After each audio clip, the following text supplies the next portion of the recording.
ভালো আর credit card খারাপ, এই ভুল ধারণা অনেকেরই আছে। কিন্তু আপনি কি জানেন এই দুটোরই আলাদা সুবিধা আছে? জানার জন্য ভিডিওটি সেভ করুন। ইএমআই মানে ইকুয়েটেড মানি ইনস্টলমেন্ট। আরবিআই রিপোর্ট অনুযায়ী 2024 ভারতীয় পার্সোনাল লোনের 65% ছিল ইএমআই ভিত্তিক। ধরুন আপনি 30,000 টাকার ফোন 12 মাসে ইএমআই তে কিনেছেন। 12% ইন্টারেস্ট ধরলে শোধ হয় 33,200। সুবিধা: ছোট ছোট মাসিক কিস্তিতে খরচ ম্যানেজেবল হয়। অসুবিধা: আপনি লকড হয়ে যান, মাঝপথে বাতিল করলে ক্যান্সেলেশন চার্জ দিতে হয়। ক্রেডিট কার্ড মানে একটি রিভলভিং ক্রেডিট লাইন। বর্তমানে ভারতে 9 কোটিরও বেশি অ্যাক্টিভ ক্রেডিট কার্ড ব্যবহারকারী আছেন।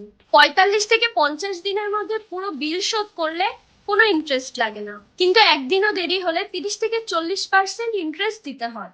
ইএমআই ভালো যদি আপনি নিশ্চিত হন মাসে মাসে আপনি শোধ করতে পারবেন। ক্রেডিট কার্ড ভালো যদি আপনি ডিসিপ্লিন হন এবং সময় মতো প্রতিবার বিল শোধ করতে পারেন। ভুল ব্যবহার করলে দুটোই সমস্যার কারণ, সঠিক ব্যবহার করলে দুটোই আপনার অর্থনৈতিক শক্তি।